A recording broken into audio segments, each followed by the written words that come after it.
The Dinosaur Mud Rescue. In a land of whispering forests and giant ferns, where the sun was a big warm cookie in the sky, lived three best friends.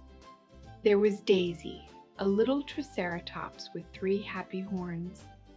There was Barnaby, a brachiosaurus with a neck so long he could whisper secrets to the clouds. And there was Spike, a stegosaurus whose tail wiggled like a happy puppy's when he was excited. One bright morning, Daisy was munching on purple flowers. Barnaby was stretching his neck to taste the juicy leaves on the tallest trees. But Spike was not munching or stretching.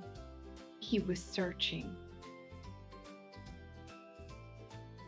"I want to find the crunchiest, munchiest, most delicious golden ferns in the whole valley," said Spike, his tail giving a hopeful wiggle.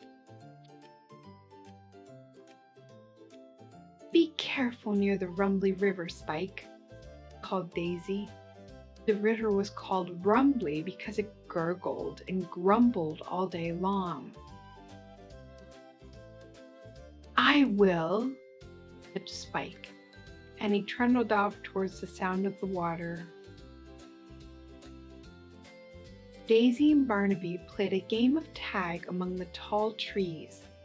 They laughed and stomped, having so much fun. But after a little while, Barnaby stopped. He stretched his super long neck high above the trees. He looked and he looked. "Daisy," he said, his voice sounding worried, "I cannot see Spike." Daisy's three horns drooped a little. "Oh dear, let's go find him." They followed Spike's big round footprints. The footprints led right up to the edge of the Rumbly River, and there was Spike. But he was not eating golden ferns. He was stuck. His big round foot had slipped on a muddy rock and was sunk deep in the squishy, sticky mud. He couldn't move it at all. "Help!" squeaked Spike. "I'm stuck." "Oh, Spike!" cried Daisy.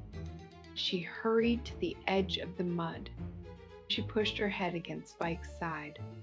She pushed and she pushed with all her might. But Spike was much bigger than Daisy. He did not budge. The mud just went squish, squelch.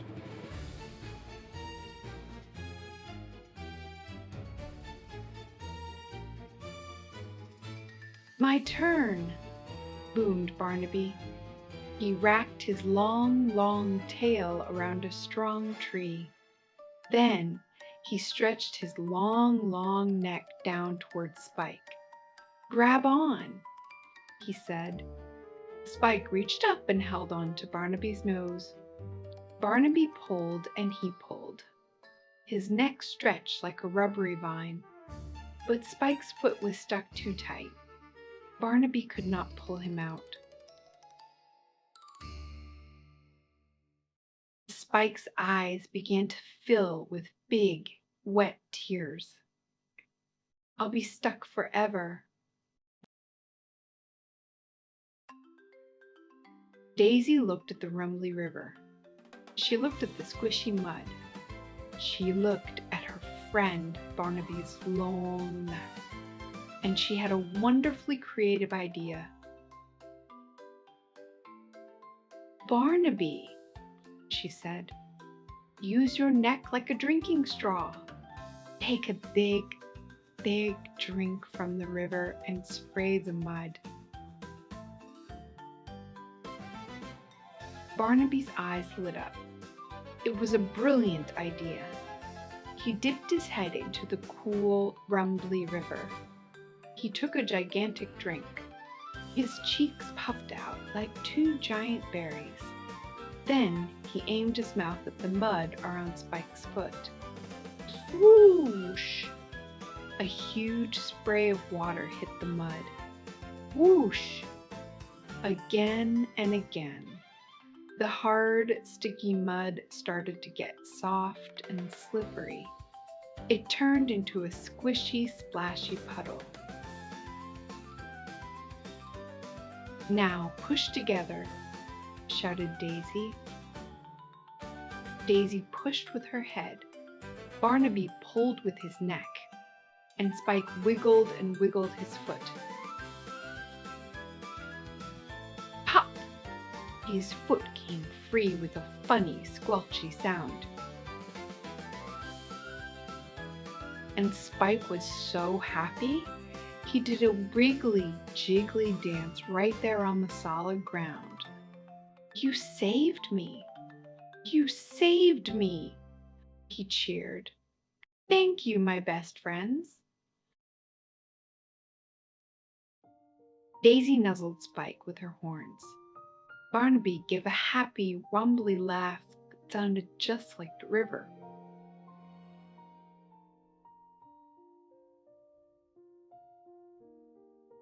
They learned that day that with a little creativity and a lot of friendship, no problem is too big. And as the big cookie sun began to set, painting the sky orange and pink, the three dinosaur friends walked home together, side by side, best friends forever.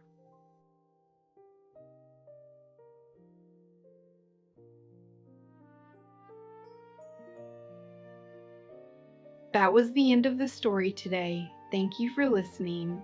If you like the story, please hit the like button and subscribe to my channel.